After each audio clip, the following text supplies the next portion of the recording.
Maraming salamat po sa pagtangkilik ng ating video. Hinihikayat ko po kayong mag-like and subscribe para ma-update kayo sa susunod na nakabanata. Tara at umpisahan na natin. Napakalakas na enerhiya.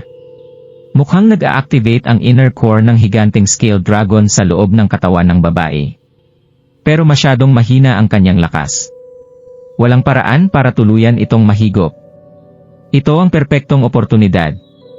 Umatake ang lahat at pabagsakin siya. Mariing kinagat ni Jewel ang kanyang labi.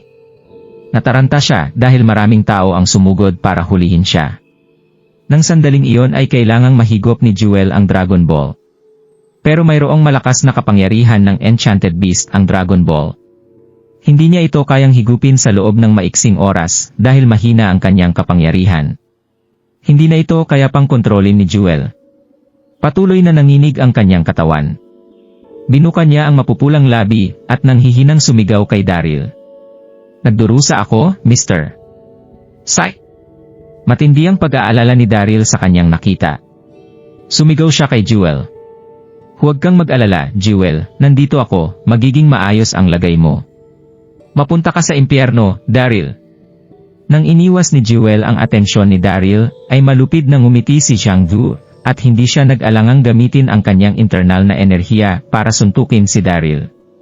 Ginamit ni Xiangju ang 70% ng kanyang internal na enerhiya sa ginawa niyang suntok. Umikot ang hangin na dinaanan ng suntok. "Mag-iingat ka, Mr." Nag-iba ang magandang mukha ni Jewel sa kanyang nakita. Galit itong sumigaw. Gustong magmadaling sumugod ni Jewel pero mas mahirap ang kanyang sitwasyon kumpara kay Daryl. Huli na ang lahat. Hush! Sinamahan ng malakas na enerhiya ang suntok at kaagad itong lumitaw sa harapan ni Daryl. Nang sandaling iyon ay nag-aalala pa rin si Daryl tungkol kay Jewel. Hindi siya makapag-react at wala ng oras para iwasan ito. Bang! Sa isang kisap mata ay tumama ang suntok sa likod ni Daryl. Nanginig ang buong katawan ng lalaki at nagsuka ito ng napakaraming dugo. Tumalsik at lumipad palayo ang kanyang katawan. Nagsuka ng maraming dugo si Daryl habang nasa gitna ito ng ere. Naramdaman niya na tila nadurog ang kanyang internal na enerhiya. Nasa layong 100 metro ang pagtalsik nito paatras at malakas siyang lumapag sa sahig. Nadurog niya rin ang ilang malalaking bato. Wow! Dumilim ang mukha ni Daryl. Tinitigan niya si Xiangju, matindi ang galit at inis nito. Hindi takot si Daryl kay Xiangju kung maglalaban sila. Pero napukaw ng sitwasyon ni Jewel ang kanyang atensyon, kaya naman nagkaroon ng pagkakataon si Xiangju para unahan siya. Wow! Naghiyawan ang kalalakihang mula sa Endless SKY Organization sa kanilang nakita. Iyan ang aming master. Tinalo niya ang kilalang si Daryl mula sa Nin Mainland. Napakalakas niya. Napangiti si Xiangju nang marinig niya ang paghiyaw ng lahat. Tapos ay kinuway niya ang kanyang kamay. Kunin niyo silang dalawa at dalhin niyo sila sa punong altar. Tiningnan ni Xiangju ang galit na mukha ni Daryl. Labis na nasabik ang kanyang puso. Ano naman kung ikaw ang bayani ng Nin Mainland? Sa huli ay bumagsak ka rin sa aking mga kamay, hindi ba? Tama, Master. Sumagot ang lahat matapos niyang magsalita. Mahigpit nilang tinali sina Daryl at Jewel. Hi P. Napamura sa sarili si Daryl, nakulong ang kanyang mga tingin kay Jewel. Labis siyang nag-alala. Napansin nitong mapula ang mukha ng babae, at mukhang sinusunog ang buong katawan nito. Naawa siya sa babae. Hinatid ang dalawa papunta sa punong altar ng Endless SKY Organization sa Lunar Hill pagkaraan ng ilang oras. Sa main hall, tinali ng mga tauhan ni Xiangju si Daryl sa isang haligi. Tapo ay nagsimula silang tingnan ang kondisyon ni Jewel. Malapit nang mahimatay si Jewel ang sandaling iyon. Labis itong nanghina dahil hindi niya kayang panatilihin ang malakas na enerhiya sa kanyang katawan. Bilis! Bilis, dalhin dito ang treasure chest. Nag-utos si Xiangju sa kanyang mga alagad. Kailangan niyang ilabas ang Dragon Ball na nasa loob ng katawan ni Jewel bago niya mabuksan ang treasure chest. Sa pagkakataong iyon ay mahahawakan na niya ang kayamanang iniwan ni Emperor Xuanyuan. Pagtapos niyang magsalita, ay dali-daling lumabas ang ilang mga alagad. Hindi nagtagal ay bumalik ang mga ito, mayroon silang dalang stone chest. Ano? Nagalit si Daryl sa kanyang nakita. Kailan pa nakuha ni Jiangju ang stone chest? 3 taon na ang nakalipas noong nasa kampo ng Nine Mainland ang stone chest sa ilalim ng pagbabantay ng lahat, hindi ba?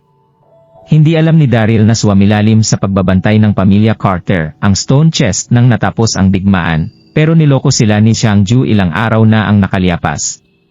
Labis na nasabik si Jiangju nang dalhin doon ang stone chest. Nagsimula siyang buksan ang kanyang internal na enerhiya, sinubukan niyang ilabas ang Dragon Ball na nasa loob ng katawan ni Jewel. Pero nagulat si Jiangju sa kanyang nakita pagkalipas ng ilang minuto, nakahigop ng malaking bahagi ng enerhiyang mula sa Dragon Ball ang tiyan ni Jewel.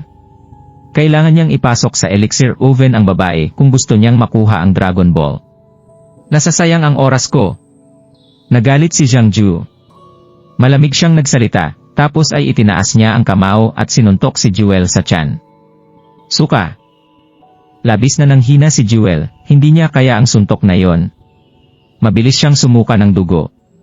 Mukhang kulay itim ang kanyang dugo.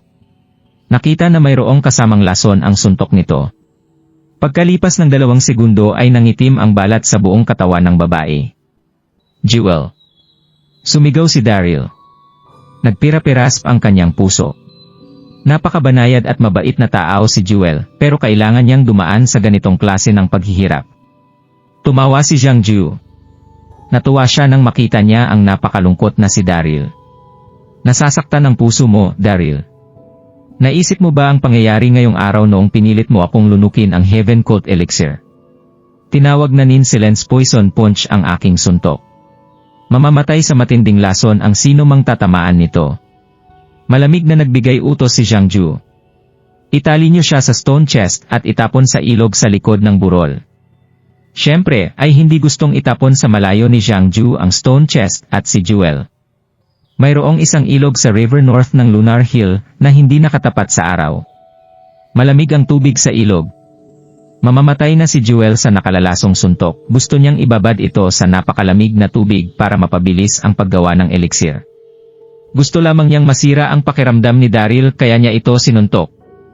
Dinala sa labad ang walang malay na si Jewel pagtapos niyang magsalita. Jewel! Sumigaw si Daryl nang mawalan siya ng boses. Mabilis na humarang sa kanyang paningin ang mga luha. Sumakit ang kanyang puso at labis itong nalungkot, nag-alab ang kanyang galit. Labis na nawasak si Daryl sa parehong sandali. Nakasalubong ni Daryl si Jewel sa Great East 10 taon na ang nakalipas. Nang sandaling iyon ay naglakbay sa kahit saan ang babae, isa lamang siyang batang babae. Mapagpasensya at maawain ang babae, hinangaan ito ng lahat.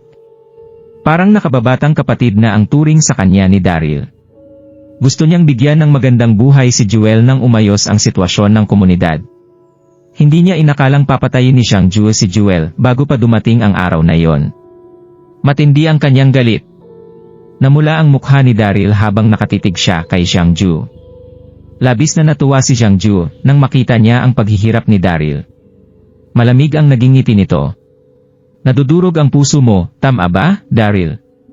Isa pa, hinuli ko ang buong pamilya Carter kahapon.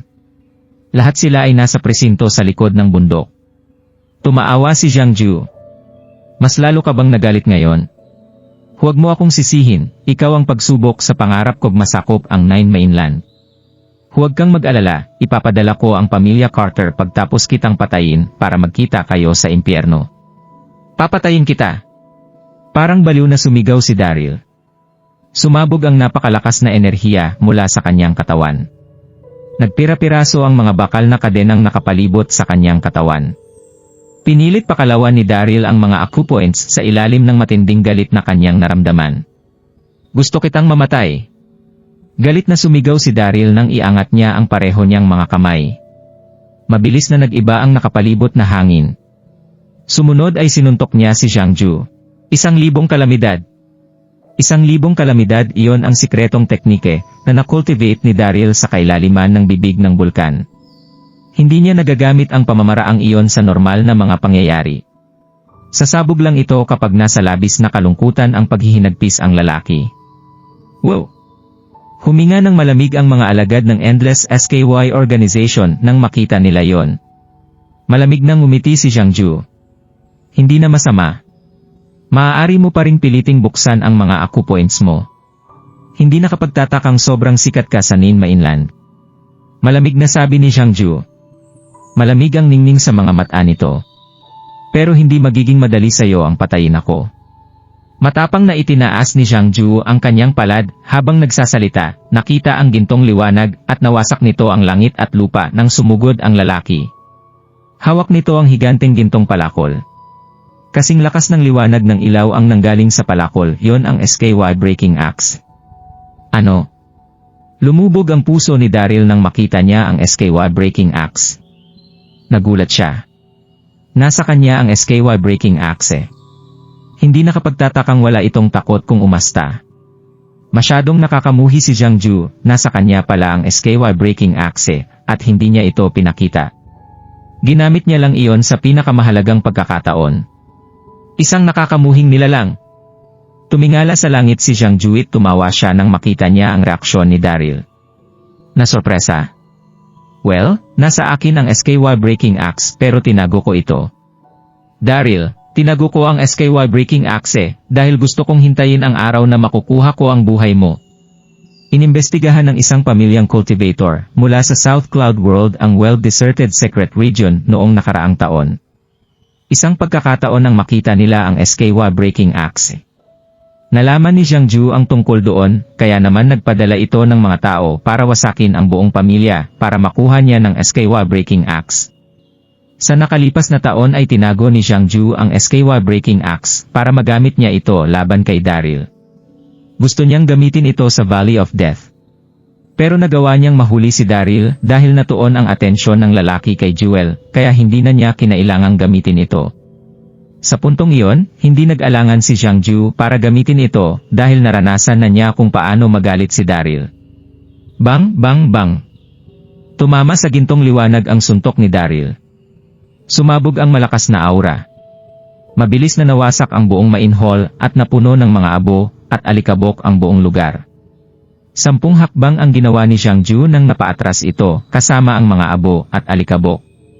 Maputla ang kanyang mukha at tumulo ang sariwang dugo sa magkabilang gilid ng kanyang bibig. Mayroong nakakatakot ang 1,000 calamities ni Daryl. Kahit na naharangan ni Jiangju ang karamihan sa mga enerhiya gamit ang SKY Breaking Axe, ay nagtamo pa rin ito ng sugat. Mukhang maputla ang nasa labas ng main hall na si Daryl. Balot sa dugo ang buong katawan nito habang mabilis siya bumaba ng burol. Gusto niyang tapusin ang kanyang buhay kasama si Jiangju. Pero nanatili ang kinang ng pagka-positibo sa likod ng kanyang isip nang maisip niya si Jewel. Paano kung hindi namatay si Jewel, pero namatay ako kasama si Jiangju? Hindi kaya'y magiging kawalan yon para sa akin? Gaya ng plano ni Daryl, ang unang dapat gawin ay ang tumakas sa lugar na yon, tapos ay mag-isip kung paano makakarating sa ilog sa likod ng burol para hanapin si Jewel. Wow! Nagulat ang lahat ng nakapalibot sa kanila. Matapos ang ilang segundo ay mabilis na nagtipon ang ilang dosenang mga alagad para tulungan si Jiangju. Tumakas si Daryl, Master. Hindi maganda ang tingin sa mukha ni Jiangju, pero nakita ang masamang ngiti sa mukha ng lalaki. Huwag kang mag-alala, hindi siya makakatakbo ng malayo. Pinahahalagahan niya ang mga relasyon. Paniguradong babalik siya para iligtas ang babaeng iyon. Malamig na nag-utos si Jiangju. Bilisan niyong pahigpitin ang seguridad. Dapat ibalita sa akin ang anumang problema sa lalong madaling panahon. Tumalikod si Jiangju at pumasok siya sa sikretong silid sa likuran para mag-cultivate pagkasabi niya noon. Nakatamo siya matitinding sugat resulta ng suntok ni Daryl. Kailangan niyang bumalik sa kinatatayuan sa lalong madaling panahon. Masusunod, Master. Sabay-sabay na sagot ng mga lalaki sa main hall. Samantala, tinali si Jewel sa stone chest. Nakalublob siya sa malamig na ilog, umabot sa kanyang buto ang lamig. Lumipas ang oras, bawat segundo at bawat minuto. Naramdaman ni Jewel na tila ba nakaranas siya ng hindi mabilang na mga bangungot. Sa huli ay nagising siya, naramdaman niya na tila nasusunog ang balat niya sa mukha at buong katawan nang magising siya. Namatay ba ako? Minulat ni Jewel ang kanyang mga mata at nakita ang kanyang katawan na nakalublob sa malayelong lamig na tubig. Nagulat at nagsalita si Jewel. Sumunod ay nagulat siya nang makita ang sariling refleksyon sa tubig. Nakita niya ang noong maganda niyang mukha ay naging itim na parang tinta. Napakapangit ng kanyang hitsura. Nakaramdam ng kawalan ng pag-asa si Jewel. Dahil hindi na rin naman ako mabubuhay pa ng matagal, bakit hindi na lang ako mamatay ngayon kaysa manatiling buhay para gamitin lang ni Hangju sa paggawa ng elixir. Iumpog yan asana ni Jewel ang kanyang ulo sa stone chest nang maisip niya iyon. Bang! Pero bago pa man maumpog ni Jewel ang kanyang ulo, ay naramdaman niya ang hindi maipaliwanag na enerhiyang bumalot sa kanya. Sumunod ay nagpakita ang magandang anino sa kanyang harapan. Nakasuot ito ng light purple na mahabang bestida. Napakaganda ng facial features nito at nakakahumaling ang kanyang katawan. Tila ba lumabas siya sa isang pinta. Mayroong itong napakagandang aura sa buong katawan. Iyon ang isang taong matagal na niyang hindi nakita, si Diao Chan. Diao Chan, kinagat ni Jewel ang kanyang labi. Nagulat ang babae nang makita niya si Diao Chan. Miss Diao Chan, bakit mo ako niligtas? Sandaling nanatili si Diao Chan sa pamilya Carter. Siyempre ay kilala nito si Jewel. Ikaw ba si Miss Jewel? Nasorpresa si Diao Chan. Nang sandaling iyon ay halos nawasak na ang buong mukha ni Jewel. Pero nakikilala pa rin siya ni Diao Chan nang marinig nito ang kanyang boses. Nagtanong si Diao Chan nang makta niyang tumango si Jewel. Anong nangyari, Jewel? 10 taon na ang nakalipas ng gulatin ng sinaunang libingan ang buong Nin Mainland, hindi mabilang na sekta ang nagmadaling pumunta sa sinaunang libingan para makuha ang kayamanan ni Lubu. Muling nabuhay si Diao Chan dahil sa mga pangyayaring naganap. Tapos ay naantili ito sa pamilya Carter. Di nagtagal ay nagsimula ang mga digmaan dahil sa pagbabago ng mga bagay. Nilisan ni Diao Chan ang pamilya Carter at naghanap ito ng lugar na kanyang titirhan. Sa mga nakalipas na taon ay naglakbay ang babae sa kahit saan. Noong araw na iyon ay naglakad ito sa Lunar Hill. Napansin siya na mayroong isang taong tinapon sa ilog at may mga gwardyang nakapalibot doon. Na-curious siya, kaya naman lumapit siya para tingnan ang pangyayari. Hindi niya inasahang makikita niya si Jewel. Mapula ang mga mata ni Jewel. Humikbi ito. Hindi na ako magtatagal at pumangit na ako. Patuloy ang pagdaloy ng mga luha nito habang nagsasalita, masasaktan ang sino mang makakakita sa babae. Inobserbahan ni Diao Chan si Jewel nang marinig niya iyon. Nakalunok ka ba ng malaking inner core at nalason ng isang suntok? Babae ni Lubu si Diao Chan. Marami itong kaalaman, madali niyang makikita ang sitwasyon ni Jewel. Tumango si Jewel, labis na nalungkot ang babae nang ikwento nito ang pangyayari. Puno ng pagkataliwas at pagkagulo ang mga mata ni Jewel nang marating nila ang dulo ng istorya. Ayaw kong mamatay ng ganito. Ayaw kong iwan si Master. Pero kahit na magawa ko pang mabuhay ay hindi ako magtatangkang makipagkita sa kanya hanggat ganito ang mukha ko. Say! Bumuntong hininga si Diao Chan nang marinig niya iyon. Totoo ang katapatan ng batang ito para kay Daryl. Masyado siyang mahina at mabait, maaawa ang kahit na sino sa kanya. Seryosong tiningnan ni Diao Chan si Jewel nang bumulong siya sa kanyang puso. Ayaw mong iwan si Daryl. Tumango si Jewel, puno ng determinasyon ang kanyang mga mata. Kung kaya ko ay babantayan ko siya buong buhay niya kahit na isakripisyo ko pa ang sarili kong buhay para sa kanya. Labis na naantig si Diao Chan. Isa iyang true love sa isang malalim na pagmamahalan. Nagsalita si Diao Chan. Paniguradong mamamatay ka base sa kondisyon mo ngayon. Pero mayroon akong paraan para makasama mo si Daryl buong buhay niya, pero kakailanganin nito ng matinding sakripisyo mula sayo. Itinaas ni Diao Chan ang kanyang mga kamay at tinuro ang stone chest. Sa loob ng stone chest na yan ay mayroong itlog ng dragon na iniwan ni Emperor Xuan Yuan. Iyan ang anak ng dati niyang enchanted beast na dragon. Nalason ang katawan mo at hindi ka na mabubuhay ng matagal. Pero mayroon akong paraan para paghaluin ang iyong kaluluwa at ang Dragon Ball sa Dragon Egg. Kailangan mong isuko ang iyong katawan bilang pagsakripisyo. Sa madaling salita ay papalitan mo ang espiritu ng dragon na nasa Dragon Egg at gagawin mong isang dragon ang iyong darili. Sa araw na pumisa ang itlog ay maaari mong piliing maging enchanted beast ni Daryl. Sa paraang iyon ay palagi mo siyang makakasama. Pero kailangan mo itong pag-isipang maigi. Kung gagawin mo yon ay hindi mo maaaring kausapin si Daryl bago mo marating ang pinakatuktok ng iyong lakas. Sa madaling salita, hindi niya malalaman kung sino ka. Naaawang tiningnan ni Diao Chan si Jewel nang sabihin niya ang huling pangungusap. Totoong malupit ang naging ugali ni Lubu sa mga panahong iyon. Nakuha nito ang sinaunang librong nabanggin sa insidente tungkol sa itlog ng dragon na iniwan ng Yellow Emperor. Alam ni Diao Chan ang tungkol doon dahil naroon siya ng panahing iyon. Hindi nito ginawa-gawa ang bagay tungkol sa pagpasok sa kaluluwa ni Jewel sa Dragon Ball dahil may natulungan na ito dati. Ako. Kinagat ni Jewel ang kanyang labi habang napapaisip. Pagtapos ang ilang segundo ay nagdesisyon at tumango ito. Sige, gagawin ko. Sigurado siya nang sabihin niya ang mga salita iyon. Kahit na hindi niya magagawang makipag-usap kay Daryl sa loob ng mahabang panahon matapos niyang maging dragon, kontento na ang babae na manatili sa tabi nito. Tumango si Diao Chan sa pagpayag. Itinaas niya banayad niyang kamay at kumuway ito para palutangin si Jewel habang iniiwasan ang mga alagad ng Endless SKY Organization. Pagtapos ay mabilis silang lumipad bago sila nawala sa madilim na kalangitan. Samantala, sa punong altar ng Endless SKY Organization, labag at napanghinaan ng loob ang umupo sa presinto na nasa likod ng burol na sina Dax, Yvette, at ang iba pa. Wham! Mabilis na bumukas ang pintuan. Bumagsak sa sahig ang mga alagad malapit sa entrada, bago pa sila makasagot, mabilis na pumasok sa loob ng presinto ang isang anyo. Naglabas ito ng eleganteng aura kahit na nakakatakot ang kilos nito.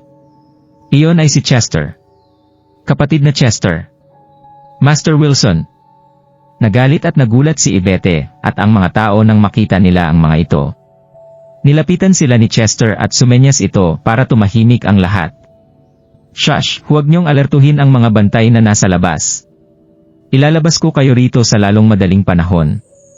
Bumalik si Chester sa pamilya Carter noong nakaraang araw at si Ira lamang ang nakita niya roon. Nalaman nitong nahuli ni Zhang Ju ang lahat. Labis itong nagalit, naghanap siya ng mga clue sa mga bakas at sinundan niya ang mga ito. Pinigilan ng grupo ang kanilang emosyon at hindi sila gumawa ng ingay nang marinig nila ang lalaki. Mabilis na binuksan ni Chester ang selda at pinakawalan niya ang mga ito at tahimik silang lumabas. Labis silang kinabahan nang bumaba sila ng burol, pero nagawa nilang hindi makita ng mga gwardya. Narating nila ang paanan ng bundok pagkaraan lamang ng ilang minuto. Halos wala na sila sa kapahamakan. Hush! Nang biglang nakita ang matitinding pag-apoy sa kanilang harapan sa loob ng kalahaiting segundo. Crap! Tumingala si Chester, naging blangko ang kanyang isipan. Nagwalt din si Yvette, Dax, at ang iba pa. Hindi mabilang na sulo ng apoy ang nakita sa kanilang harapan. Halos nasa 1,000 kalalakihan mula sa Endless SKY Organization ang nandoon. Mayroong madilim na ekspresyon sa mukha ng pinuno habang masama ang kanyang pagngiti. Iyon ay si Zhang Ju. Ikaw iyan, Master Wilson. May pang-aasar at masamang balak ang ngiti ng lalaki. Napapaisip ako kung sinong matapang ang lalapit sa altar para iligtas sila. Pero hindi mo ba naisip ang tungkol dito? Nagningning ang mga mata ni Chester.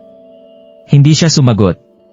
Bahagyang ngumiti si Zhang Ju at nagpatuloy ito sa pagsasalita. Nag-ayos ako ng ambush kanina dahil alam kong mayroong pupunta sa altar para sa pagsubok na pagligtas ngayong gabi.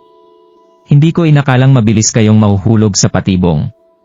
Tama, nag-ayos ito ng ambush pero para mahuli si Daryl. Hindi nito inakalang magpapakita si Chester sa altar ng gabing iyon. Pero nasabik ang lalaki, hindi iyon isang pagkabigo. Alam nitong nagsumpa ang magkapatid sina Chester at Daryl at guguho si Daryl kapag nalaman nitong ginawang bihag si Chester. Ilang libong taon nang sikat si Zhang Jui bilang isang strategist na nagpaplano bago pa mangyari ang lahat. Hindi nakapagtatakang nakilala siya ni Yang Jian at naging military advisor pa ito noon sa North Mona Continent. Nakakabilik ang matalino at komprehensibo nitong pag-iisip. Tumitig si Chester sa lalaki at kalmado itong nagsalita. Iyong kataas-taasan, napahanga ako kung gaano ka katalino. Pinanatili niya ang kanyang tindig pero hindi siya mapakali. Pinilit nito ang sariling utak para makapag-isip ng dapat nilang gawin. Noong una ay naisip nitong kaya niyang iligtas si Dax at ang iba nang hindi pinagpapawisan, hindi nito inakalang maa-ambush sila. Hindi magagawang lumaban ni Dax at ng iba pa dahil nanghihina pa ang mga ito, kaya siya lang ang nag-iisang maaaring lumaban.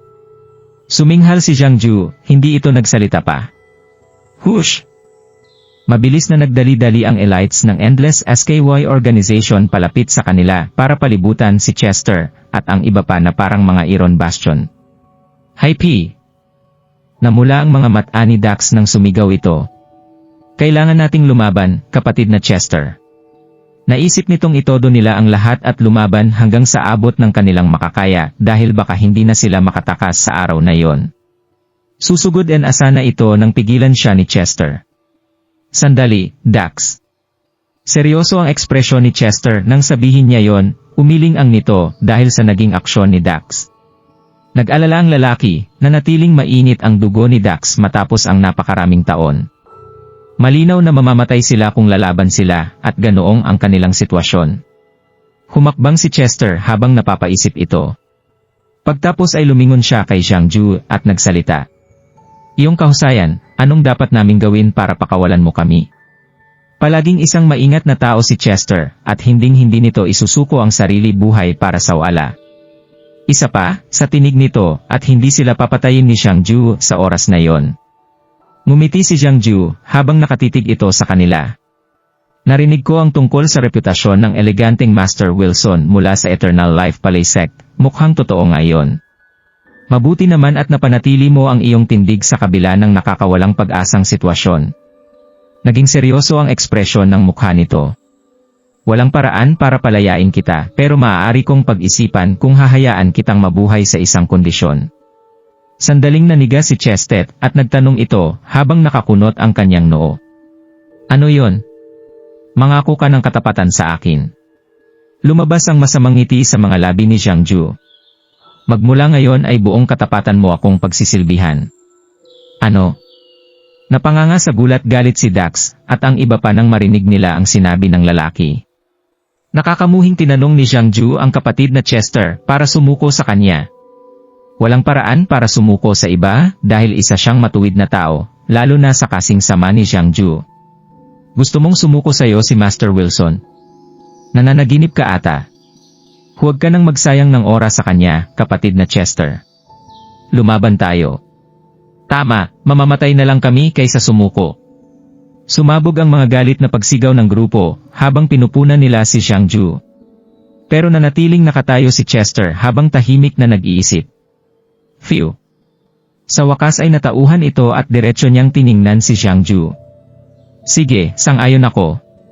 Taliwas ito sa ideyang pagsuko kay Jiang Ju, pero wala na siyang ibang magagawa kundi ang sumuko para sa kapakanan ng lahat.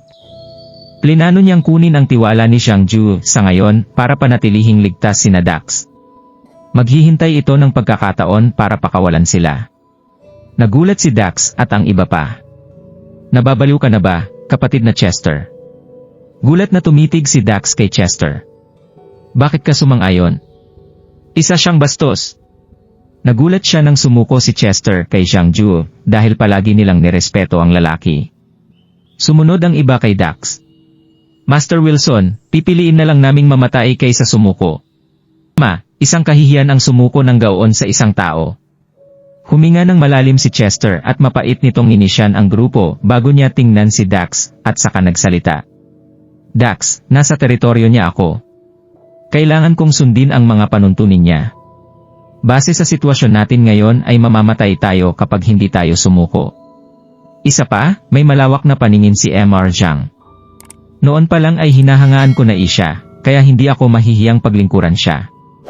Naintindihan din ni Chester si Dax at alam niyang magiging mahirap para kay Dax na pagtakpan siya nito kung alam nitong nagkukunwari lamang siya. Isa pa, hindi niya maaaring sabihin kay Dax ang kanyang plano sa harap ni Jiang Ju. Labis na nagalit si Dax at ang mga tao sa paligid. Chester Wilson. Magkahalong emosyon ang naramdaman ni Yvette nang titigan niya si Chester, sumigaw ito. Palaging kapatid ang turing sayo ni Daryl.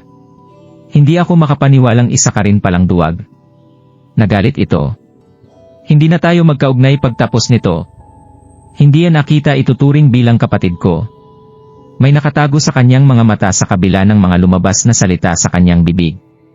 Tama, sapat ang talas ni Yvette para makita niya ang pagkukunwari ni Chester nang sumuko ito kay Jiang Ju. Sinabi niya ang mga salitang iyon para tulungan si Chester na makuha ang tiwala ni Jiang Ju. Matalino talaga si Yvette. Hindi maipaliwanag ang pagkakomportableng naramdaman ni Chester nang tumango ito sa kanyang loob dahil sa sinabi ni Yvette. Tumawa si Jiang Ju.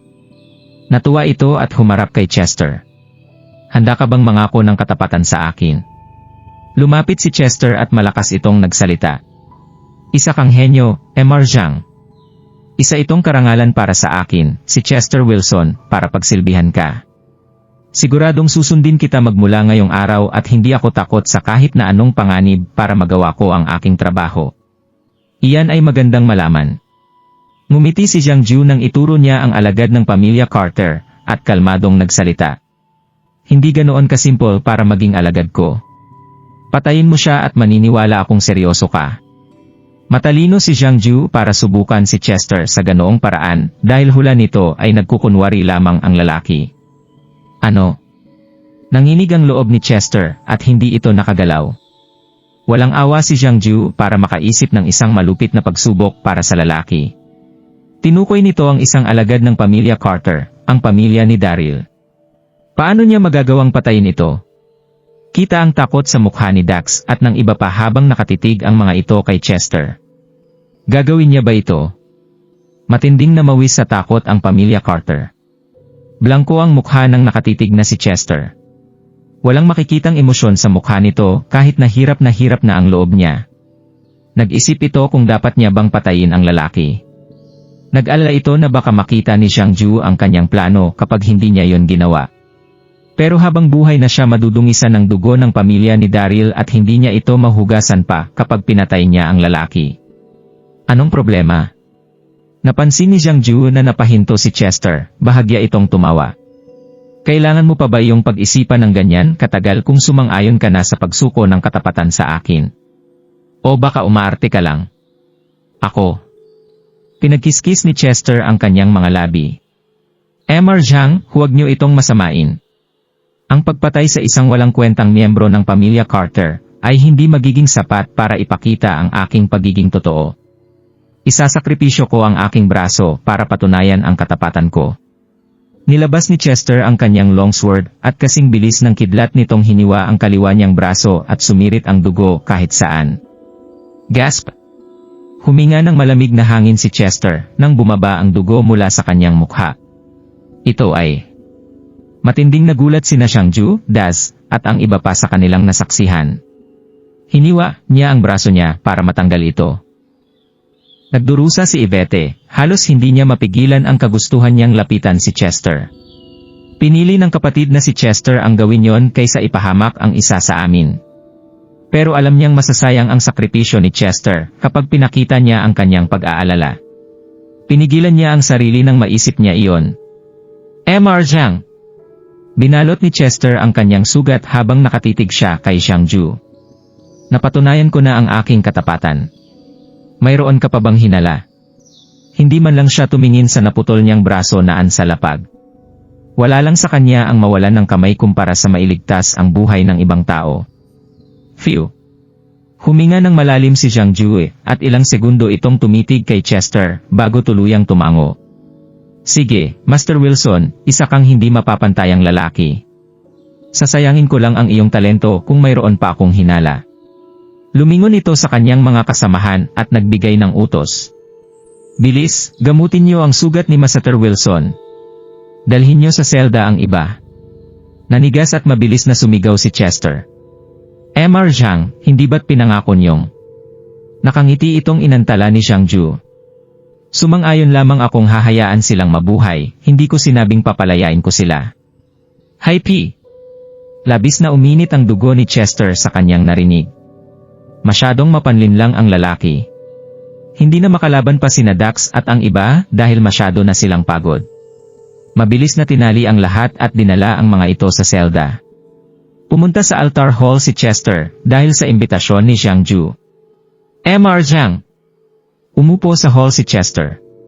Hindi na nito maitago ang kuryosidad at nagtanong. Anong binabalak mo para mawaksi ang pamilya Carter? Masama ang ngiti ni Xiangju nang titigan siya nito at direktang sumagot sa kanyang tanong. Chester, may pakialam ka pa ba sa mga bihag na yon ngayong pinagsisilbihan mo na ako ngayon? Iba ang inyong pagkakaintindi, Emor Zhang. Mabilis na umiling si Chester at nagpaliwanag. Mga ambisyoso ay tila mga bayani sina Dax Sanders at ang iba pa. Sayang naman ang patayin silang lahat. Tahimik na tumango si Xiangju habang nag-iisip. Nilabanan ko si Daryl Darby at matindi ang natamo niyang mga sugat noong tumakas siya. Gagamitin ko ang mga tao mula sa pamilya Carter para lumapit siya sa akin. Ano? Nanginig sa loob si Chester. Naparito si Daryl. Walang itong alam na ilang beses nilabanan ni Daryl si Xiangju matapos nitong bumalik mula sa well-deserted secret region. Bigla itong napatanong. Emor Zhang, kung ganoon ay bakit hindi niyo tanungin sina Dax para sumuko? Paniguradong mawawalan ng pag-asa si Dax at hindi ka na niya kakalabaning muli. Matalas mag-isip si Dax. Hula nito ay gustong kalabanin ni Xiangju si Daryl dahil gusto niyang masakop ang Nain Mainland. Suminghal si Xiangju sa suhestyon ni Chester at umiling. Kung kasing talino mo lang ang iba para maintindihan ang sitwasyon ay marami akong maiwasang gulo. Kasing tigas ng mul ang desisyon nila. Mas gugustuhin pa nilang mamatay maya-maya. Nanginig sa loob si Chester at mabilis itong sumagot. Emor Zhang, kaya ko silang linlangin para sayo kung pagkakatiwalaan niyo ako. Ngumiti at nagpatuloy ito sa pagsasalita. Ako ang sinumpaang kapatid ni Dax. Maaari siyang makinig sa akin. Totoong gusto nitong kunin ang oportunidad para makausap si Dax at ang iba pa sa selda kaysa pilitin silang sumuko. Sige. Nangningning ang mga mata ni Xiangju nang sumabog ang kanyang tawa. Nakapa-ambisyoso mo, Master Wilson. Hindi ako nagtiwala sa maling tao. Ikaw na ang bahala sa tungkol dito. Salamat sa iyong tiwala. Samantala, nagpasuray-suray si Daryl pabalik sa gubat na may layong 50 kilometro sa Lunar Hill. Nang mapansin niyang walang mga sundalo sa likuran niya ay huminga siya ng malalim at umupo habang pagkapatong ang kanyang mga paa para makarecover sa pamamagitan ng pag-cultivate. Hindi na nito mapigilan ang sarili matapos tamaan ni Xiangju ang ugat sa kanyang puso gamit ang Escawa Breaking Axe attack. Jewel, bulong nito sa sarili nang lumapag siya sa sahig. Naalala niya ng mga pangyayari. Labis siyang nagdusa nang maalala niya ang sinapit ni Jewel. Kaagad na may dumaang kotse. Tao ba yan?